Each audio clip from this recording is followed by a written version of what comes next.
Welcome back to the Bears Talk Ireland podcast as we continue to follow the Bears through this offseason. And just recently now, there has been another big milestone with the offseason, and that's the NFL draft. And to talk some draft, I'm delighted to be joined by Brendan Sugrue, assistant editor for the Bears Wire. Brendan, welcome to the show. Noel, it's so good to talk with you again, my friend. It's been a long time, and I hope you are. I hope you're like me and kind of able to catch your breath after the last few days with the draft, because it is just such a crazy few days. But yeah, it's great to talk Bears with you.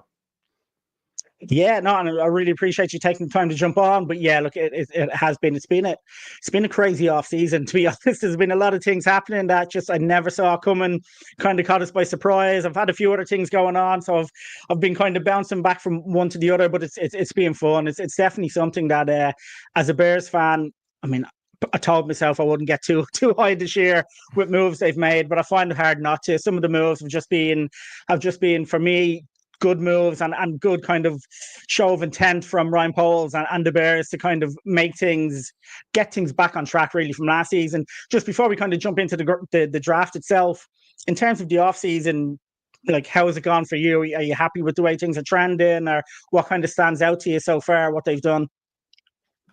Well, I think the thing that really stands out to me is that for the most part, and we'll get into this with the draft, but pretty much every sort of check mark that has happened throughout the offseason that I'd say how high the expectations were, the Bears have actually delivered on them. So you go back to the coaching staff and bringing in Ben Johnson, everybody under the sun was just hoping and praying that this guy would be the hire that would actually come to be.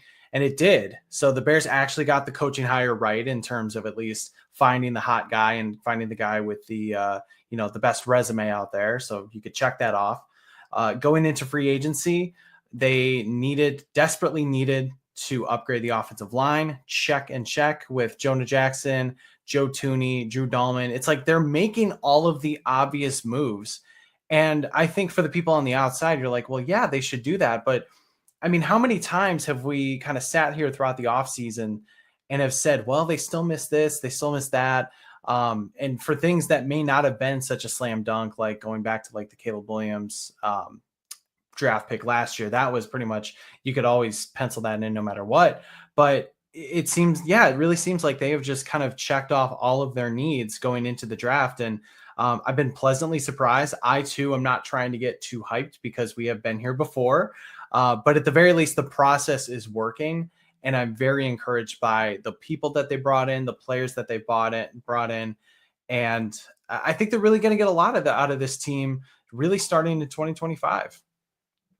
Yeah, no, it has certainly been interesting. As you say, they appear to be making the obvious moves. And sometimes what you think the obvious moves are, teams just don't make. Sometimes they just try to be the smartest guy in the room, and then they make these kind of strange moves. But as you say, the Bears just seem to be checking off boxes on kind of what seems to be the right way to go. And for me, I love the aggressiveness of it, the way they've gone out and got Joe Thuney, they've traded for him, Jonah Jackson. They didn't wait for free agency. They went and they made things happen. You know, Ben Johnson was that number one guy in the manager search there in the offseason, and the Bears just went out and did what needed to be done. So for me, that's what kind of I'm impressed with most, is that they seem to have a roadmap, they seem to have a plan, and they're aggressively going out there and just making it happen. And as you say, they're the obvious moves to go out and make happen. And I just think it bodes well. Now, again, we'll find out in September. We'll find out when they cross that line onto the field and if things come together. But so far, I've definitely been given a bit of positivity about what I've seen from them going forward. Yeah, no doubt. Oh, go ahead. And now, as I say, we've just had that big weekend with the draft. I mean, things have, draft weekend just is a constant go, and it kind of kicks in, beforehand with the rumors going around. You don't know what's true, what's not true. This player is doing this, or he's doing that, or he's not doing enough of this, and you try to kind of dig your way through that.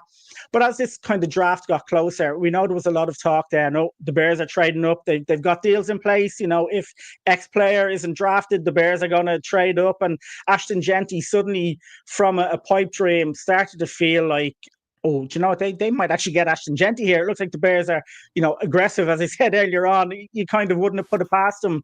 It obviously didn't pan out that way.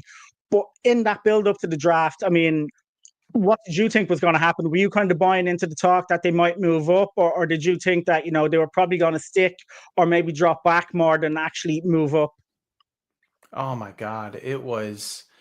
I don't remember a draft where so many rumors were flying around, where you just had no idea where this news was coming from, what was true, what was BS, who was leaking information out there. Excuse me. And it also doesn't help for the fact that there were so many different directions that the Bears could go depending on how the board fell. Offensive tackle, running back, tight end, defensive lineman. You pretty much could make an argument for almost any position outside of a couple. So leading up to the draft, I was doing my best not to get swayed too much with a lot of the rumors out there, because we have rarely ever seen, unless like trades actually happen like earlier, we've rarely seen, oh, so-and-so's talking about going up, or so-and-so wants to move back.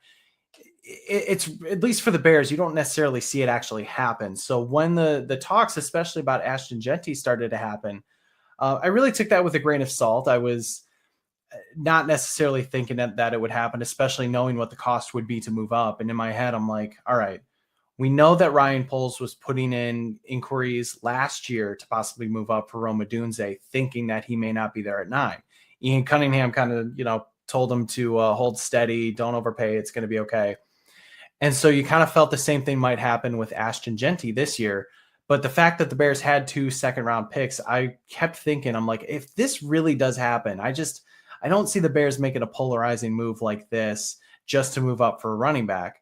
But I wasn't like necessarily writing it off, because crazy things can happen. So I didn't expect it, but I was prepared for it, if that makes sense.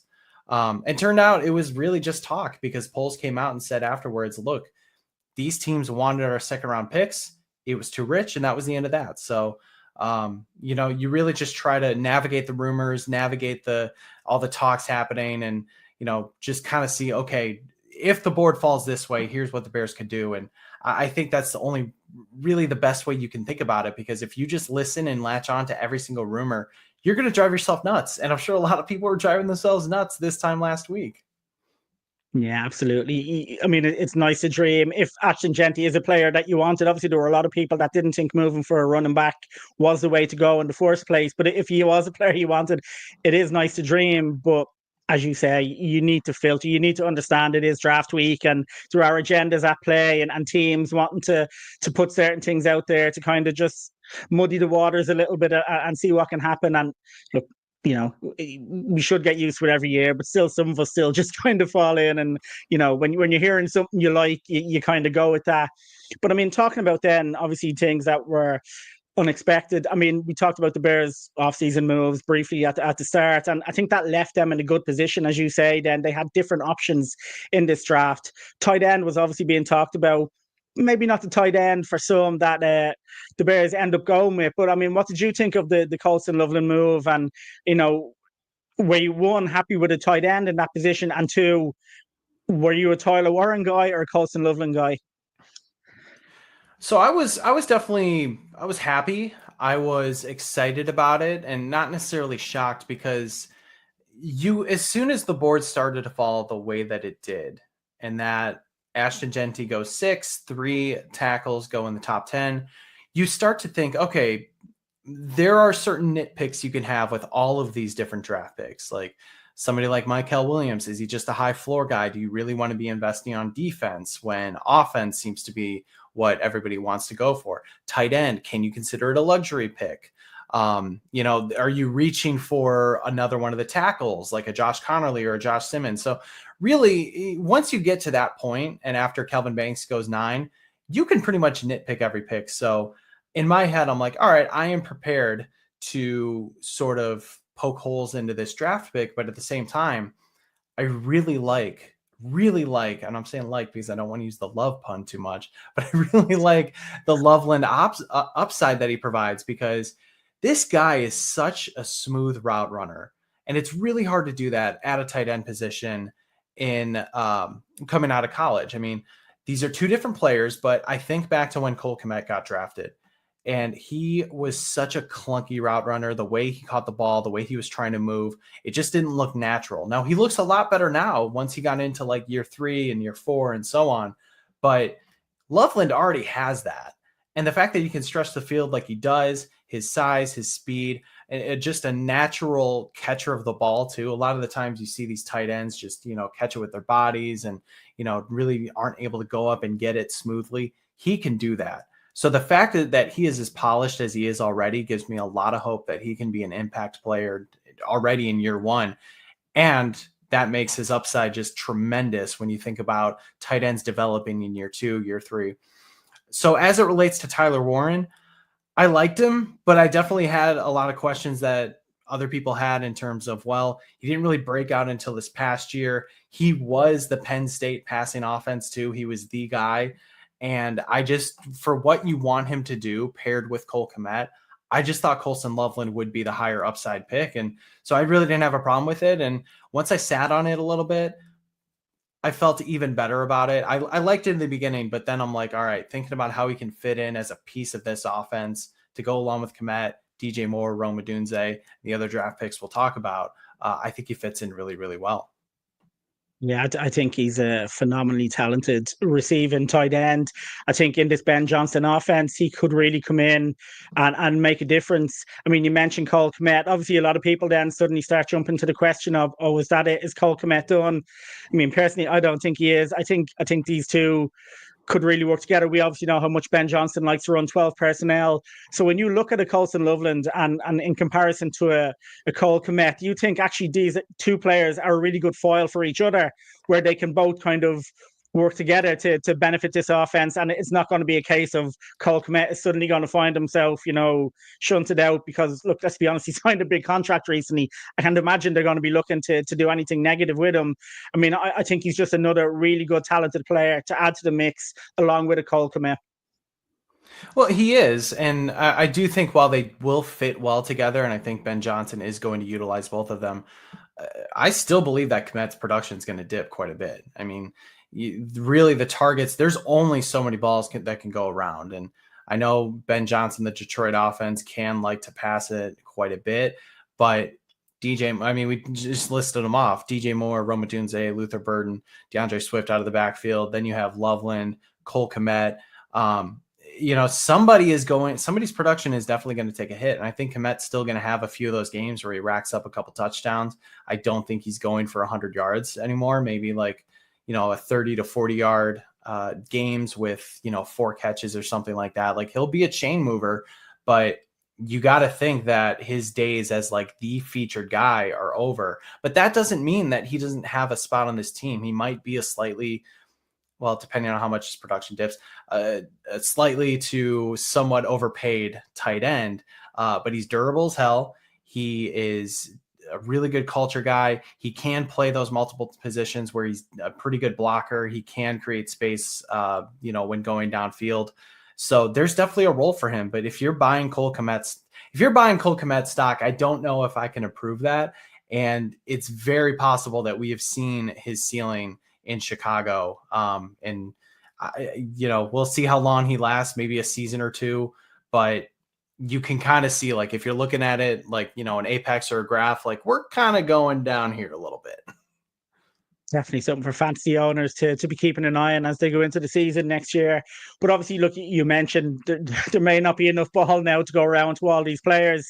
And another player who will be looking for that now is obviously someone you mentioned in Luther Burden, the second round pick.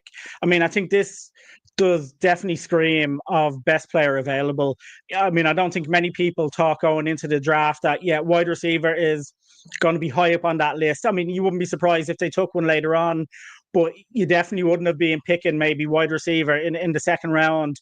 But obviously, Luther Burden falls down. He comes across as someone who's not too impressed that he fell out of the first round, which, I mean, can be a good thing if a player has that little bit of a chip on his shoulder. But I mean, can there be issues now in terms of, who does get the ball and how does Ben Johnson work this? But actually, before we even go into any negatives, what do you just think of this player actually in terms of him being there for the Bears and then being able to say, you know what, maybe we were thinking about this or this, but we just can't pass this player up in this spot here? Right. When I first saw that he was the selection, I was shocked. Were you shocked? Like, you scale of 1 to 10? Oh yeah, I was up there. I didn't see that happening at all. We're talking 8, maybe Yeah. 8 up there. Out of like the most recent draft picks I can remember, I mean, maybe I have to go back to 2017 with Trubisky when he was picked, but that was the most shocked I've been in a long time for a Bears draft pick. Just did not see it coming. For the reasons you said, like best player available, they do have a solid wide receiver room. They could have used somebody else no matter what, but yeah, now you bring in somebody who, played the position at a high level for the last couple of years, mainly in 2023 for Missouri. But it's come out now. A few people have said it that it seems like the Bears were targeting TreVeyon Henderson with that 39 pick, and they were sniped just one pick before by the New England Patriots. So obviously they had to pivot, and Burden was the best player available. He really is a DJ Moore clone. I mean, when I've been watching him, even before, I think maybe Daniel Jeremiah was the first one to say it when he was picked, I was like, this guy does a lot of things very similarly to what DJ Moore does. He creates a lot of yards after the catch, runs those quick out routes, gets upfield quickly, used in jet sweeps, pretty good rusher as well, or running the ball. I mean, this guy can do it all. And, he's not bad as a deep threat either. So, but Ben Johnson has talked about how he wants receivers to complement one another. And that's why the Colston Loveland pick made so much sense. So why did you just draft a DJ Moore clone when you have DJ Moore, who's still only 28 years old? He did have a down year last year. There were some issues with attitude and how he was fitting into the team. But that really sends a clear message to me that says, you got to get your stuff together because you got to fall in line, or we have somebody right behind you that's going to take this. And it seems like, Ben Johnson's got a plan for fitting all these guys in. Somebody's going to be left out one game or another, but I'm very interested to see how quickly Luther Burden gets into the mix here. I mean, clearly he comes in as wide receiver 3 no matter what, but who knows? Does he ascend to a wide receiver 2? Does he become a quick favorite target of Caleb Williams? Who knows? But I really like the player overall. I think part of his production dipped last year because of injuries to Brady Cook and Missouri. Just, wasn't as effective, wasn't getting the ball as much. It will be interesting to see how he falls in line with the other playmakers, since he was the guy for the last few years at Mizzou. Yeah, no, I think, yeah, look, as I say, I think he's a fantastic player. He has that. He looks to have that ability to make that step up to the NFL to really be a top wide receiver. It will be interesting to see how the coaching staff handle these players and Ben Johnson in terms of, who feels like they, should be getting more of the ball. I think this would worry me more last year, looking at the previous coaching staff, who I think had no control over these players. Whereas I think Ben Johnson and the staff he's put in place, Antoine Randall obviously will be there with the wide receivers. And we look at the other guys they brought in. I have more confidence that this coaching staff will be able to kind of work with these guys and to keep them, keep them in good spirits, hopefully.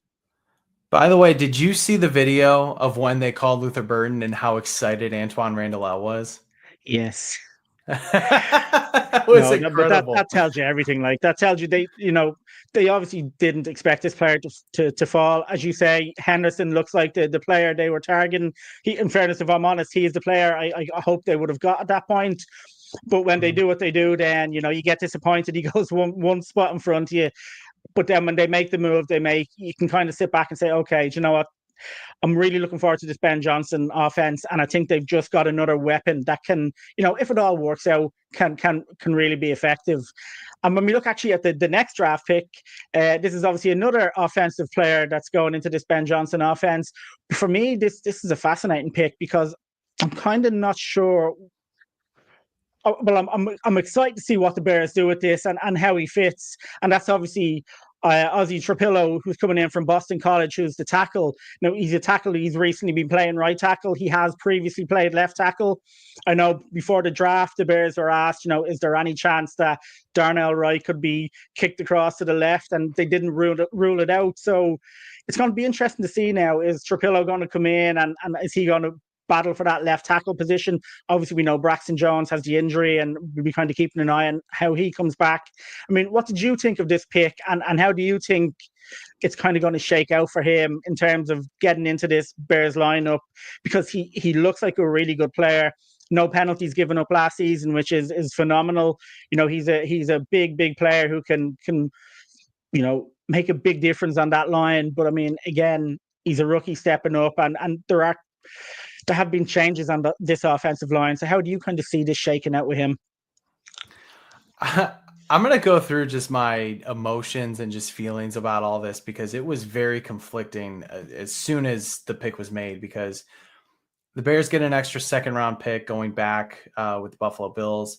They take Ozzie Trapilo. Did not have him on my radar. I was pretty much zeroed in on Ursary as kind of like the best tackle for the second and third round, and then thinking, okay, well, if they miss out on him, maybe they find somebody on day 3. So at first I'm like, okay, this is surprising. Don't really know a lot about him. Let's see about this. I then thought, okay, probably developmental pick. Maybe he sits behind for a year, kind of does the Corona Magage situation. But then I'm thinking, wait, he's a second round pick. Second round picks usually play. And he was also durable too. Like, he has a lot of time spent starting at Boston College. He wasn't hurt like Corona Magage. So then I'm like, well, maybe he actually does fit in a little bit sooner. Then I started to go watch highlights on him, because I'm like, I need to see who this player is. I see somebody, just a massive human being, fairly quick on his feet for his size. His pad level is pretty high. I'm not an offensive line expert, but I know, like, playing too high, you definitely are vulnerable. You got to make sure that you haven't, are low enough to get into space. So, but I'm thinking, with the veteran staff in place, that's something that can be worked on. He doesn't have to wait to kind of get into these drills that Corona Magage did. He also has a just golden opportunity with Braxton Jones being injured. It's unfortunate for Jones, but it's fortunate for Trapilo, who can come in and maybe steal a spot. So, and the fact that 6'8" tackles have actually panned out pretty well in the NFL. I forget who said it, but and I should have the tweet in front of me. I don't. I apologize. But somebody listed off like a number of tackles that were, his size or above, and all of them were at the very minimum quality starters. So you do feel so optimistic that Trapilo, with his size and, maybe grows into his body even more, puts on some weight, can definitely somebody you can count on in 2025. So, I went from thinking he's a developmental player to a few days later thinking, well, this guy might actually be a starter early on in the season, depending on how things shake out. So there's a lot to like. And, it really seems like he has the tools to develop into a quality starter. Yeah, no, he definitely does. I mean, like you, I didn't know much about him at all. I was impressed when I went and watched him. He is a big guy. He manhandles people. It was fun to watch. And I think a young player like that coming in, I mean, first you said it, if you're a second round pick, I mean, the expectation is you can come in here and you can contribute, pretty much straight away. I mean, it's not a definite, but it's something that you kind of think with second round picks. And I think also we look at the moves they've made with the offensive line in the offseason, and I think they've got a lot of experience and leadership in there. I wonder if that just makes it a little easier for a rookie to come in and start like Trapilo, if that is indeed what happens. You have a Joe Tooney and Jonah Jackson there, Drew Dahlman at center. These are players who have have experience in there. I mean, Joe Tooney has all the experience in the world and Super Bowl. So I wonder if that, especially if he goes left tackle, that just makes it that little bit easier for him to maybe be able to slide in and to kind of get into that NFL groove. But again, I just think it's fascinating. They've done so much on that offensive line that this player coming in now, I mean, I kind of want to see. I'll be watching out in minicamp, obviously, and the offseason, where he starts to do drills. As you say, Braxton Jones isn't going to be back anytime soon. So he really does have a chance to get in there and to stake a claim. So that'll be interesting. Back to the draft, obviously, we go again in the second round. This time the Bears do give Dennis Allen a bit of help on that defense, and they go with Shamar Turner from Texas A&M, who's a defensive tackle with a bit of aggressiveness in there. I think it's fair to say this player brings with him. I mean, what did you make of this pick? I didn't love it. And now a few days later, I still don't necessarily love it. I like the versatility that he brings. So I really want to see where he's going to line up. I mean, he could line up at edge. He could line up at defensive tackle. He was playing last year on a stress fracture, so his production dipped. He wasn't as effective. So on one hand, you're thinking, okay, well, get that fixed up. Maybe he's a much better player. He was projected, I think, going into last season as a first rounder, obviously fell with the position change and the injury. But then on the other hand, you're thinking, well, we've seen stress fractures in Chicago with the Bears not turn out well. Just look at Kevin White. So the fact that this is already kind of happening in college, I get a little concerned that maybe this could be a recurring issue with his legs. So we'll see. As far as his play on the field, I love that he's a finisher. I love that he doesn't necessarily, he plays whistle to whistle. He doesn't quit. He cleans up the play. I don't love that he really doesn't dominate from the first step for the first snap. That just didn't really show up for me when I was watching him. So we'll kind of see how that goes against, NFL personnel. I've seen it before with other defensive tackles, defensive linemen. Like, yes, they have the tenacity to kind of clean up plays if other people could do the dirty work. The Bears do have some players that could do that dirty work. So perhaps he definitely has a role on this team, but I don't really love it with some of the guys that they still could have gotten, whether at edge or whether at defensive tackle, because I do think they should have focused on that. I just wonder if they got the right player. Yeah, I mean, I'm kind of with you as well. I'm not down on the move, but I need to see where it goes. And again, an injury for me too just worries me. We've seen too many injuries with the Bears of players being brought in. I know Karan Amagaji last year wasn't like a top player brought in. He was kind of developmental brought in, but still he comes in with an injury. You mentioned Kevin White got injured, and then it goes back to Chris Williams coming in and the offensive line with an injury. Oof. And I do have pause when it comes to that. He had a metal rod inserted into his shin, which is, it'll be interesting to see. But look, again, he looks like he's a player who's got a bit of a personality about him, and as you say, he has a motor that keeps going. I just hope there isn't going to be an issue with penalties. But again, I'm hoping this coaching staff will be able to work on that. I mean, Dennis Allen's such an experienced coach that you feel he's going to be able to work with this young man and maybe temper that down a bit if there are any issues. But look, again, it's one of those kind of wait and sees, and we'll see how he develops. We go into the fourth round then, and I think this was a bit of a surprise move for a lot of people, and that's Ruben Hyppolite, the second, the Maryland linebacker who comes in. I like a lot of people. I didn't really know anything about him, but I mean, what about yourself when this move happened? What did you think, or how did you kind of view it? Well, no, hype is in his name. So clearly I was hyped by the pick. It's an automatic win. The Bears just found a steal in the fourth round and is end of discussion. No, I'm just kidding. This was look, this was another case. Yeah, right. That's the super fan. You can't spell hype without, or you can't spell Hyppolite without hype. It's a good pick. So this was another case where the Bears pick up an extra fourth with their trade with the Bills, I believe it was. And you're thinking, okay, they have not gotten a running back yet. There's a few on the board. This is a very deep class. And Cam Scadaboo is there, the bruising back from Arizona State. And he goes to, I think it was 4 picks to the Giants earlier than when the Bears were picking. So they decided to trade down. It's another instance of them getting sniped, and they're trying to just recoup what they can and find somebody. But even then, going Hyppolite in the fourth round just gave me flashbacks to Joel Iwu-Benibwe. You're replacing Jack Sanborn with somebody who could have been another UDFA or something.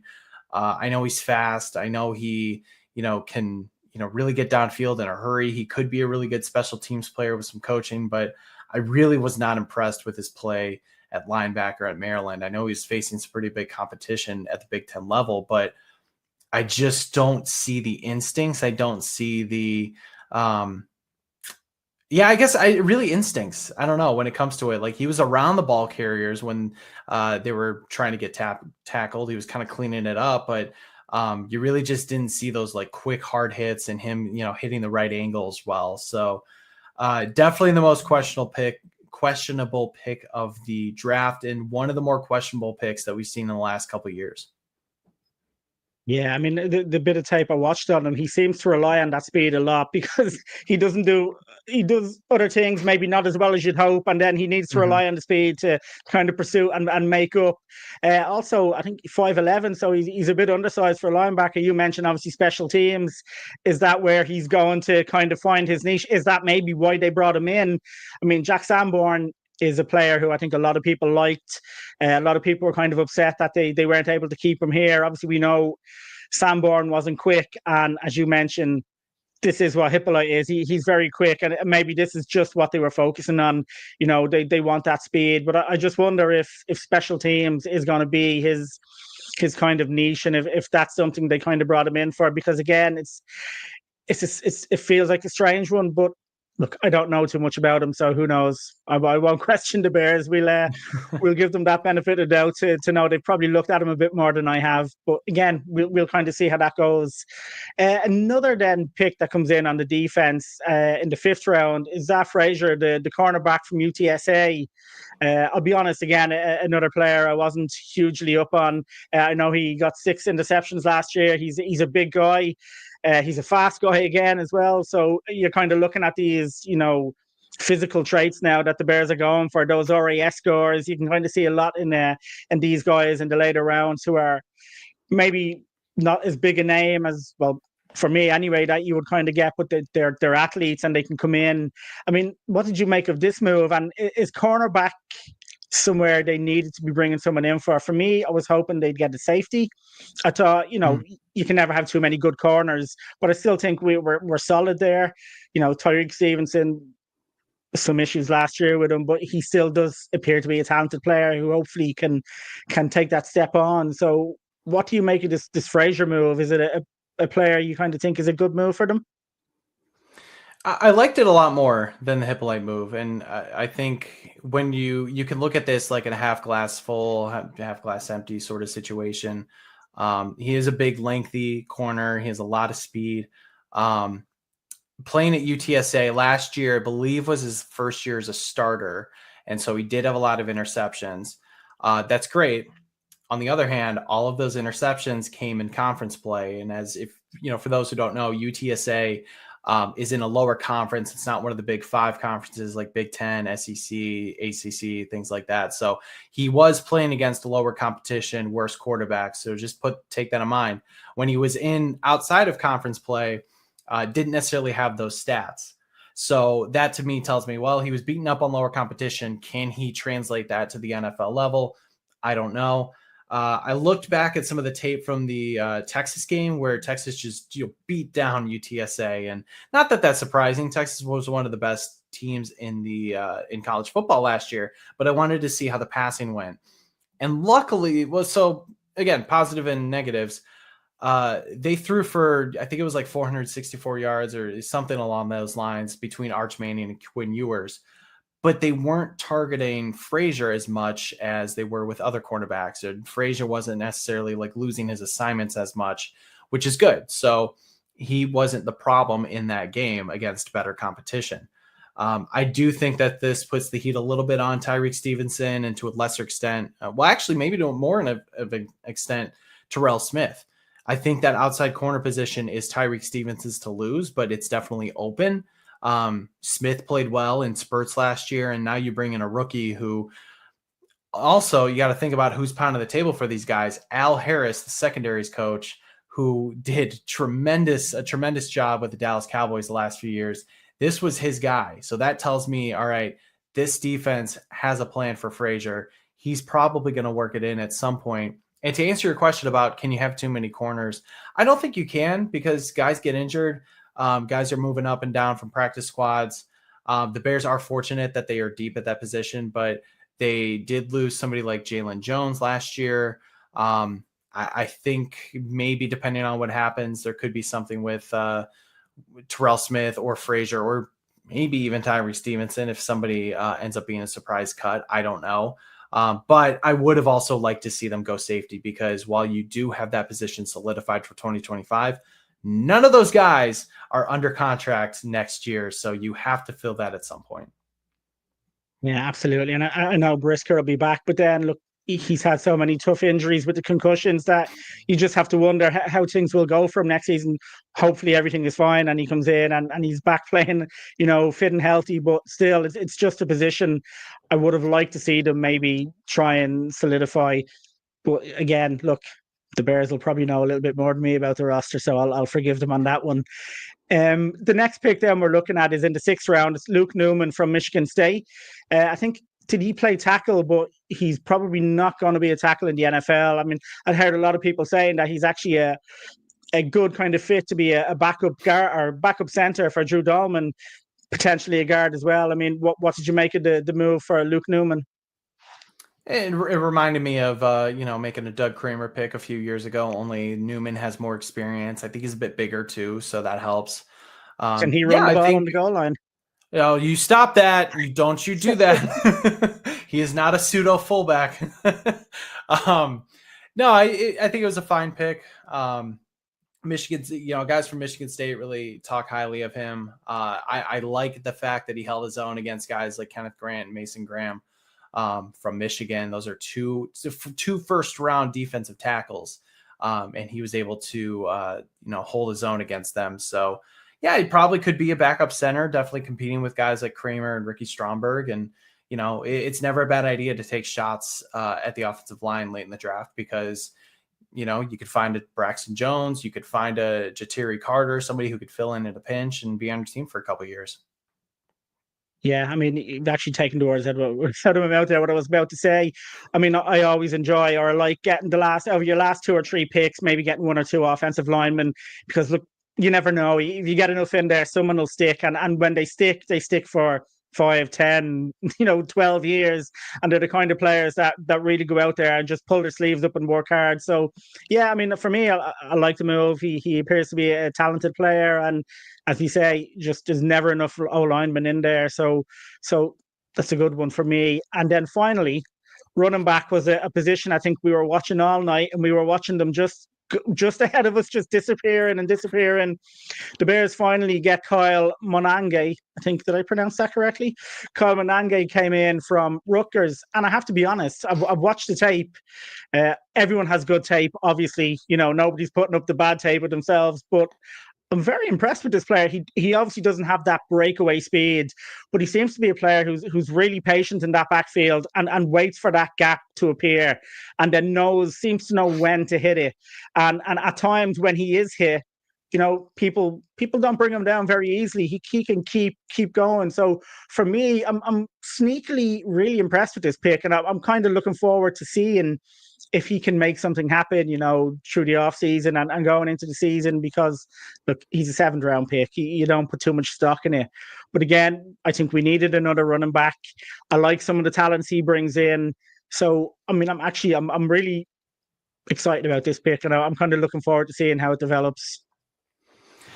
Yeah, I liked it. I definitely, I agree with you wholeheartedly. They needed a running back. I'm glad they were able to get one. A very productive runner at Rutgers. And if it wasn't for Caleb Johnson, he would have been the guy that would have led the Big Ten in rushing the last 2 years. I think it led him in 2023, but he had very similar production as well, which I think I look at and I'm like, okay, you can sustain production at a fairly high level. I think that's important. And maybe this is just me kind of looking at that draft position being like 7th round. We really counting on a 7th round running back to come in and kind of be that 1B running back with DeAndre Swift. It's hard to say that. And at this point in time, I'm not there yet. He could definitely play a role. But I like the fact, he's pretty good in pass protection. He's definitely somebody who's active without the ball, solid runner. Somebody who doesn't necessarily do a lot of things spectacularly, but, very well and efficiently. So, yeah, I really want to see how he does at the pro level, and maybe he can be a nice compliment to Swift. I actually randomly, this happens every now and again, but I got an email from just one of our readers just saying that Kyle Monangai is going to be one hell of a steal for the Bears. Like, everyone will see, and he's not like calling out anyone, but he was just, putting his thoughts out there. And look, people are excited about it. I really don't know what to make of it yet, but I'm glad they at least got somebody who has shown previous production and that they believe can be paired with Swift, at least for the 2025 season. But it kind of sounds like they're still looking at running backs in free agency too. So who knows what this position is going to look like come July and August. Yeah, no, it definitely could change a lot. As you say, there are a lot of stories out there about running backs at the moment, and I'll actually touch off one now in a few minutes with you. But yeah, I mean, look, it's an interesting pick. As I say, I'm excited to see what he can do, but I'm certainly keeping in context he is a 7th-round pick. I mean, if I hear the name Isaiah Pacheco being mentioned once more against him, like, look, enough. Okay, okay, Pacheco went in the 7th, great. But I mean, I still do. I think there's just he looks like one of those exciting players. Now he could be gone before the season starts, and I hope that's not the case, but we'll see how it all kind of pans out. But I mean, when you look at the draft now, Brendan, as a whole, are you kind of happy with how it kind of all went, given all the players they brought in? And are there any positions you look at and say, you know what, either you should have hit that earlier, you passed up certain players, or they didn't hit it at all, and you really should have got something in that position group? This is complicated to put into words. I'll just say this. I liked it overall. You got an impact player in Colston Loveland, who I think could be a top tight end in the NFL in the next few years. You got a very, very good wide receiver in Luther Burden. You potentially have another starter in Ozzie Trapilo. So let's look at those 3 picks. If you hit on those 3 picks, it's a great draft. It's a fantastic draft. But this draft felt like it always will be the one that got away from the Bears, because of the fact that, what I mentioned before, the tackles going early in the top 10, the running backs with Genty, with Henderson, with Judkins, with Scadaboo. At multiple points, you could see and feel that the Bears wanted certain guys that just weren't available for them, but they also weren't going to overpay and jeopardize their future assets to get them. So it just feels like it's the one that got away, and that doesn't mean that it can't be a successful draft, but we all went into this draft with preconceived notions that, all right, there's going to be an offensive player in round 1, could be a lineman, could be a tight end, but, we'll see about there. Edge position, running backs, those are going to be the focus on day 2, and we'll see what happens in day 3. And then, of course, none of that happened. Really, it didn't go as expected, as we all know. So, from our expectations, it was definitely different, and that doesn't mean it's going to be a bad draft, but just knowing how much that Poles and the Bears wanted to trade up to get Henderson, and, they offered something to the Seahawks. It sounds like they offered something to the Patriots, and the Patriots wanted to stick. So that just tells you, there are guys that they missed on, but yeah, I mean, it was fine. It was a good draft. I wish they addressed edge more because they did not have one. I didn't love the Dayo Odengbo signing that they had. I think he's an okay player, but he doesn't have that star it factor. You got to hope that Montez Sweat bounces back, and then that Austin Booker takes a big step in year 2. Those are, some variables that you don't know about. So yeah, it was, I'll just say it was decent. But it's, if the board fell a little bit differently, and maybe if the Bears lost one more game, could have looked a lot different. Would you have traded that Packers win at the end of the season for being in the 7th spot? That's the funny thing. I would not. Isn't it? They needed that pick.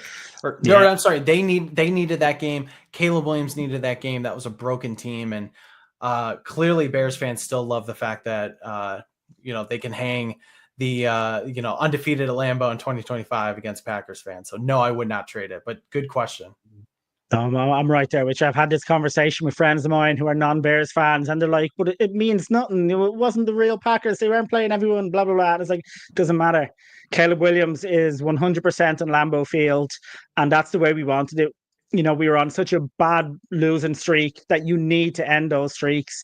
And if you can end that streak in Lambeau, I think that just, you could see it in the players. You could see when the game was over. So for me, look, 10 is still high enough up there. It was a little bit of an awkward spot, but still, I don't trade that win. So for me, no, I'll take it. And as you say, if the first 2 rounds, if those players hit, then anyone after that is a bonus. And I do like the Colston Loveland move. He does look really impressive. He's still very young. I think he's only turned 21, so he's still got a bit of growing and improving to do. So he could go on to be a really good player, and I think it'll be kind of fascinating to keep an eye on that.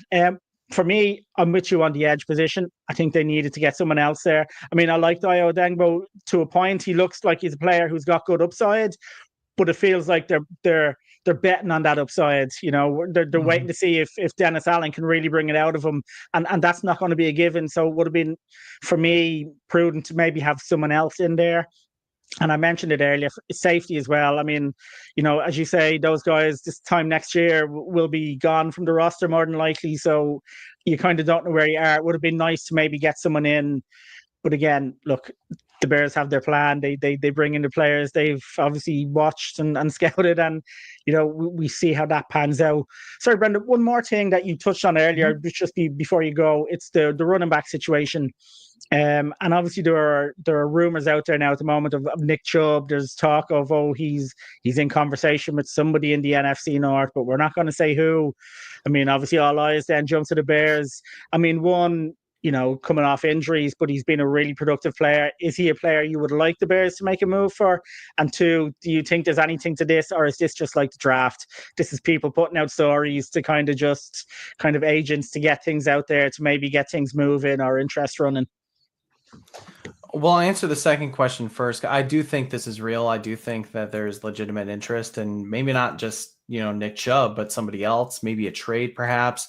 They did pick up an extra 4th round pick next year in one of their trade downs. So now you have a little bit more capital to work with if you do want to trade and acquire somebody. As far as Chubb goes, I love Nick Chubb. I really do. I loved him coming out of Georgia.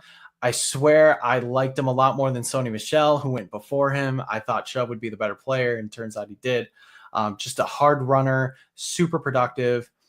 But that knee injury was devastating. And the fact that he was able to come back at all was kind of a miracle. But when he did, he wasn't productive. I know Cleveland has its other issues. The quarterback situation, they were a bad team, but he averaged 3.3 yards per carry last year, and that was way down from his career average. Some of the defenses weren't good. Others, yes, they were better run defenses. And then he suffered a broken foot at the end of the year too. So he had a whole another injury to deal with. If you're signing him, I just don't think you can expect much and just hope for the best. I would much rather see somebody who is, a little bit more dependable, maybe younger, or at least not as injured. I mean, I've been saying if you're going to take somebody, try and take J.K. Dobbins, who I know he did have injury issues, but he came back from a torn Achilles and he had a career season with the Chargers in 2024. So the fact that he was already able to come back and bounce back from that makes me hopeful that he can still be a productive player in 2025. Jamal Williams could be a battering ram for you as well. He's still got some juice left in the tank, but I just think if you're signing Nick Chubb, you have to keep your expectations very, very low, because I don't think there's even a guarantee that he makes it out of training camp on the roster. I just don't know how much he has left in the tank. Yeah, no, it'll be interesting, because I do still think that there needs to be somebody else just coming into that room just to battle it out with those who are there. I think J.K. Dobbins is an interesting shout. I think he's still young. He's still only about 26, so he's a player who could have a bit left in him. If he, as you mentioned, he came back well from that injury. So if that continues, he could be a very productive player. But again, look, these are all the exciting things we have to look forward to in the rest of the offseason to see what way the Bears go. Brendan, really appreciate you taking the time to jump on. If you want to let the guys know where they can find you and anything you have coming up, they should maybe keep their eye out for. Yeah, make sure you follow me on social media, Twitter, X, whatever, at Brendan Sugrue. That's Sugrue. Same with Blue Sky. I'm trying to use that a little bit more. Got a ton of articles coming out on Bears Wire. No podcast yet. We'll see what happens. But Noel, it's so good to talk Bears with you. I know we haven't talked in a while, and we said that earlier, but I know I messaged you this too, but I have to tell you to your face, or, as close to your face as I can. I'm so proud of the work that you've done the last few years, and just like the features you've gotten on. I'm telling you, I was beaming with pride last fall when you were on The Score as like the featured guest for the Bears Jaguars game. I was like, I know that guy, and he's talking Bears, and he's like, like a national, sports broadcaster now, starting for where you've been. And I know you're doing some others, you took a step back, but it was super awesome to see. And, you've definitely got a fan in me. So just really, really proud of all your accomplishments, man. And it's cool that you're back doing Bear stuff, but the stuff you've been doing the last few years was phenomenal. So just kudos to you. And, it's been awesome to see. I didn't even pay you to say any of that, Brendan. I do really appreciate it. I think you're probably just saying that because we share a birthday, but it's a good date. That's true. That's true.